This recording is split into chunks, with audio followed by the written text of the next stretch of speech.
Buscando serviço de alta qualidade? Marianos Car, oficina mecânica especializada em nacionais e importados. Venha consertar seu carro conosco. Estamos localizados na Estrada do Galeão 322, no estacionamento da quadra da União da Ilha do Governador. Telefone WhatsApp DDD 21 99309 4355. DDD 21 99309 4355. Marianos Car, oficina mecânica de qualidade. Olá, boa noite. Este é o Notícias 24 Horas. Hoje faremos o resumo desse dia 16 de agosto de 2021, segunda-feira, logo após a vinheta.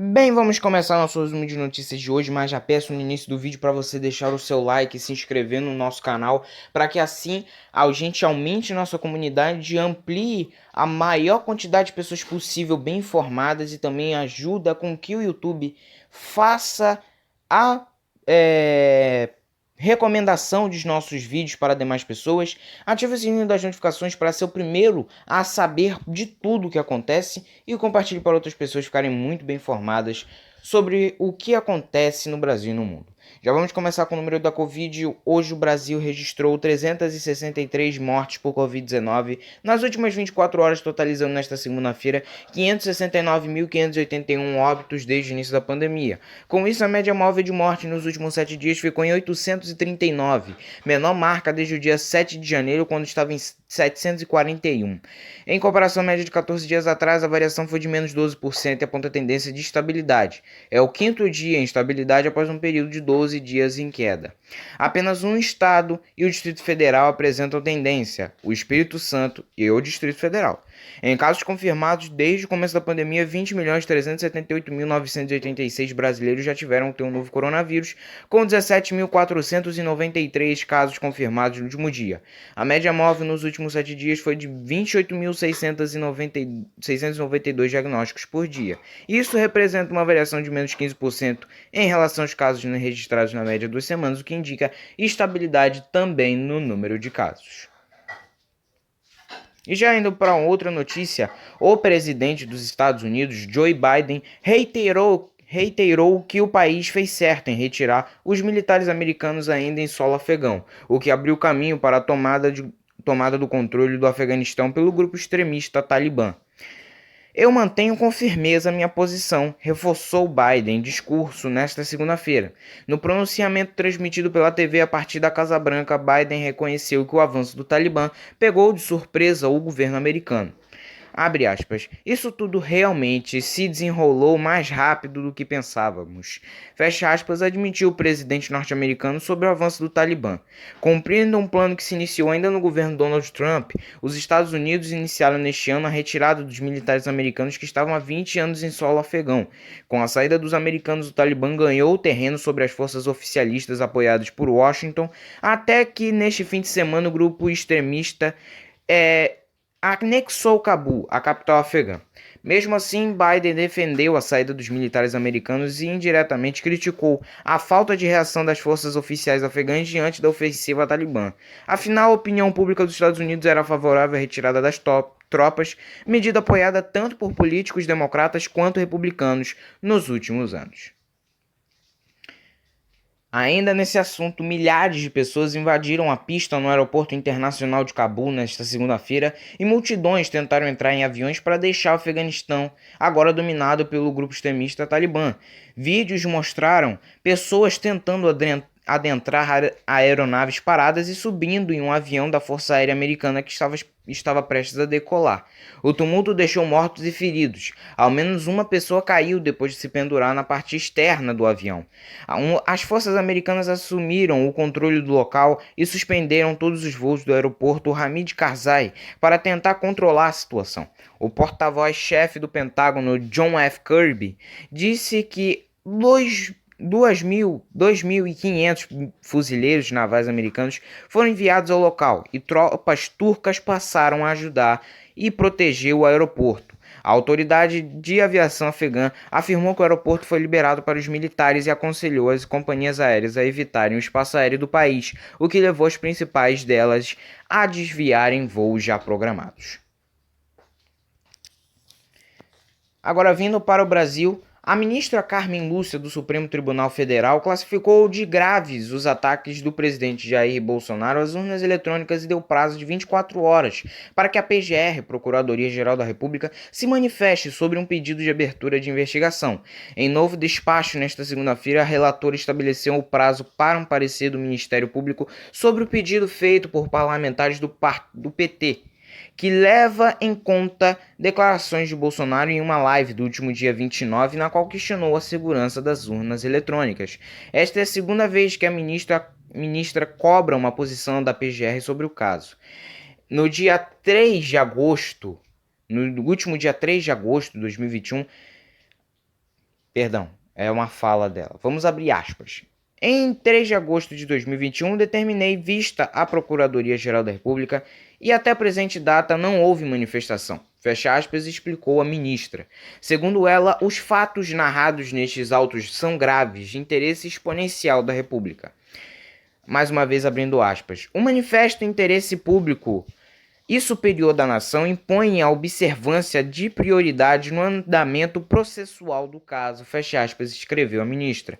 Em suas primeiras manifestações sobre o caso no início do mês, a ministra considerou que o relato feito por parlamentares do Partido dos Trabalhadores, o PT, ao solicitarem apuração é grave e, em tese, pode configurar crime. A Justiça Federal no Distrito Federal rejeitou uma queixa-crime apresentada pelo Procurador-Geral da República, Augusto Aras, contra o professor de Direito da Universidade de São Paulo, a USP, Conrado Rubner Mendes. Aras queria que o docente respondesse por injúria e difamação, devido a críticas feitas ao trabalho do PGR do Procurador-Geral nas redes sociais e no jornal Folha de São Paulo. A decisão é da juíza Poliana Kelly Maciel Medeiros Martins Alves, da 12ª Vara Federal Criminal do Distrito Federal, e foi publicada no domingo, ou seja, ontem, dia 15. Segundo a magistrada, a liberdade de expressão e a imprensa livre são pilares de uma sociedade democrática aberta e plural, estando quem exerce função pública exposto a publicações que citem seu nome, seja positiva ou negativamente, fecha aspas. Também concordo totalmente, né? O próprio Bolsonaro, né, o nosso presidente da República, se dizia ao direito de ter a sua liberdade de expressão para falar mal das urnas, porque que alguém que fala mal do procurador-geral que vive lambendo, vamos dizer assim, o saco do Bolsonaro, né, tem todo o direito. O povo tem o direito de falar. Ainda cabe recurso da decisão. O canal questionou a PGR sobre o caso, mas não obteve resposta até a última atualização desta reportagem.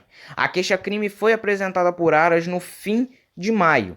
Em postagens nas redes sociais, Conrado Rubner o chamou de poste geral da República e o acusou de omissão ao não abrir investigações para apurar a conduta do governo federal na pandemia de Covid-19.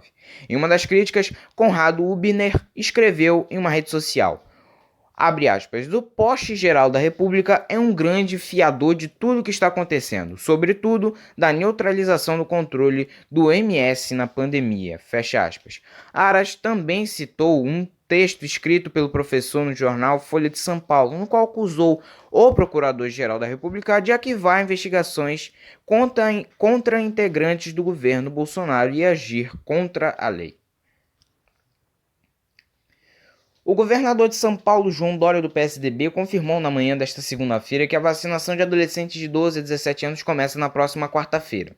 Abre aspas, a partir desta quarta-feira, iniciaremos a vacinação dos jovens de 12 a 17 anos em todo o estado de São Paulo. Alguns municípios solicitaram a autorização e receberam para iniciar hoje a vacinação dos jovens nessa faixa porque já cumpriram o processo vacinal dos adultos com mais de 18 anos. Fecha aspas, disse o governador durante coletiva de imprensa na sede do Instituto Butantan. Na Grande São Paulo, Mauá, Ribeirão Pires e Rio Grande da Serra já iniciaram a imunização dos adolescentes. Dória esteve no Butantan para acompanhar a liberação de mais 4 milhões de doses da Coronavac ao Ministério da Saúde. E agora a gente vai falar o calendário previsto para a vacinação de pessoas com menos de 18 anos. Dos dias 18 a 29 de agosto, jovens de 12 a 17 anos com comorbidades ou deficiências, além de gestantes e puérperas. Do dia 30 a 5 de setembro serão jovens com idade entre 15 e 17 anos, sem comorbidades, deficiências ou sendo gestantes e puérperas. E do dia 6 a 12 de setembro, jovens com idade entre 12 e 14 anos. No início do mês, após impasse com o Ministério da Saúde sobre o número de doses enviadas do imunizante da Pfizer, o governo chegou a dizer que a data de vacinação dos adolescentes ainda estava em aberto. Óbvio, porque ainda não tinha uma certeza completa da totalidade de doses que iriam chegar ao estado. Então, para não fazer com que a população se adiantasse, já se programasse, melhor dizendo, adiantadamente, né? Ele preferiu ainda dizer que não estava tão certo para não colocar a população em doideira total, né? As medidas de restrição de horários e públicos chegam ao fim no estado de São Paulo nesta terça-feira, amanhã, dia 17, após quase 1 ano e 5 meses desde que a quarentena para combater o coronavírus foi decretada. A liberação foi autorizada pela gestão do governador João Dória antes que a maioria da população estivesse imunizada com as 2 doses da vacina contra a Covid-19 e com indicadores da pandemia ainda fora de controle. Além disso, há a preocupação com o avanço da variante Delta do coronavírus pelo país. A partir desta terça-feira, estabelecimentos comerciais e serviços de todos os setores econômicos não terão mais limite de horário e nem de capacidade de ocupação do público. Há apenas a recomendação para que aglomerações sejam evitadas e o uso da máscara permaneça e continua obrigatório. Também serão liberados eventos sociais, culturais e as feiras corporativas com o controle de público. Continuam proibidos apenas shows com público em pé, pistas de dança e torcida em estádio de futebol, que devem ser autorizados apenas no dia 1º de novembro. Anteriormente, o governo chegou a dizer que os eventos só seriam liberados no estado após o resultado de testes controlados realizados até o fim do ano em parceria com a gestão estadual, mas o governo voltou atrás desta orientação. Governadores de 3 estados e do Distrito Federal assinaram uma nota pública para manifestar solidariedade ao Supremo Tribunal Federal. A nota diz que o tribunal vem sofrendo constantes ameaças e agressões. Afirma ainda que o Estado democrático de direito só existe com um poder judiciário livre e independente. O texto não cita especificamente os ataques do presidente Jair Bolsonaro contra o STF e o Tribunal Superior Eleitoral, TSE. Nos últimos dias, após se tornar alvo de inquéritos por levantar suspeitas sem provas contra as urnas eletrônicas e por suspeitas de vazar informações sigilosas da Polícia Federal, Bolsonaro intensificou a carga contra o Judiciário. Ele chegou a dizer que pediria ao Senado o impeachment dos ministros Luiz Gilberto Barroso e Alexandre de Moraes. Coisa totalmente inútil, porque isso não vai acontecer. Os governadores que assinaram a nota em favor do STF são Rui Costa, governador da Bahia, Flávio Dino, governador do Maranhão, Paulo Câmara, governador de Pernambuco, João Dória, governador de São Paulo, Eduardo Leite, governador do Rio Grande do Sul, Camilo Santana, governador do Ceará, João Azevedo, governador da Paraíba, Renato Casagrande, governador do Espírito Santo, Wellington Dias, governador do Piauí, Fátima Bezerra, governadora do Rio Grande do Norte, Renan Filho, governador do Alagoas, Belivaldo Chagas, governador do Sergipe, Ibanez Rocha, governador do Distrito Federal, e Valdez Góes, governador do Amapá.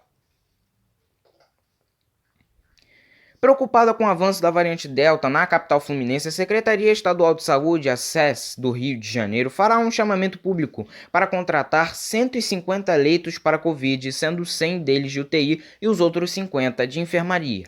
O processo foi iniciado no dia 11, mesma data em que outro documento da SES obtido pelo canal mostra o aumento de casos do coronavírus e chama a cidade carioca de epicentro da variante Delta. A superintendente de regulação da pasta pediu avaliação com urgência da possibilidade de aumentar o número de vagas. A Secretaria Estadual de Saúde estima que o chamamento seja publicado em 15 dias, ou seja, 2 semanas. Nesta segunda-feira, dia 16, a Secretaria confirmou que a variante já é predominante nas amostras coletadas no estado. Com isso, estima que a Delta seja a variante mais comum. Neste domingo, ou seja, ontem, dia 15, a taxa de ocupação de UTIs era de 100% em 4 cidades, em Belfor Roxo, Bom Jesus do Itabapoana, Cantagalo e Miracema. Na capital, 5 pacientes esperavam na fila por um leito de UTI na manhã deste domingo. A taxa de ocupação era de 95%, situação que a Fiocruz classificou como muito crítica na semana passada. Agora falando sobre clima, temperatura, após uma onda de frio, os termômetros devem registrar a temperatura máxima de 31 graus na cidade de São Paulo nesta quarta-feira, segundo previsão do Centro de Gerenciamento de Emergências Climáticas, o CGE, da Prefeitura da capital. A mínima deve ser de 15 graus Celsius. A mudança no clima deve acontecer devido a uma grande massa de ar seco que ganha força na região, de acordo com meteorologistas do CGE. O fenômeno vai provocar dias ensolarados com umidade do ar inferior a 30% no período da tarde. O ideal é que esse número seja superior a 60%. Na terça-feira, a máxima é de 30 graus e a mínima também deve ser de 15 graus Celsius.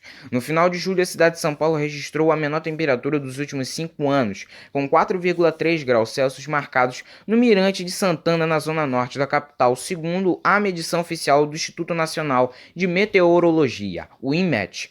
Apesar do frio intenso, aquela não foi a menor temperatura registrada historicamente na capital. De acordo com o levantamento da meteorologista Daniele Freitas, o dia de maior frio registrado em São Paulo foi em 2 de agosto de 1955, quando fez menos 2,1 graus Celsius. Na madrugada do dia 20 de julho, em Engenheiro Marcilac, no extremo sul, os termômetros chegaram a menos 2,3 graus Celsius, temperatura mais baixa em uma região da cidade desde 2004, quando o CGE começou a coletar os dados. Essa temperatura, no entanto, não faz parte do recorde da cidade como um todo, que é feito a partir de uma média de todas as 29 estações meteorológicas. E para terminar nosso resumo de notícias de hoje, uma mulher morreu e 3 policiais ficaram feridos na tarde desta segunda-feira na Vila Maria, zona norte de São Paulo. A vítima estava sendo mantida refém pelo marido, O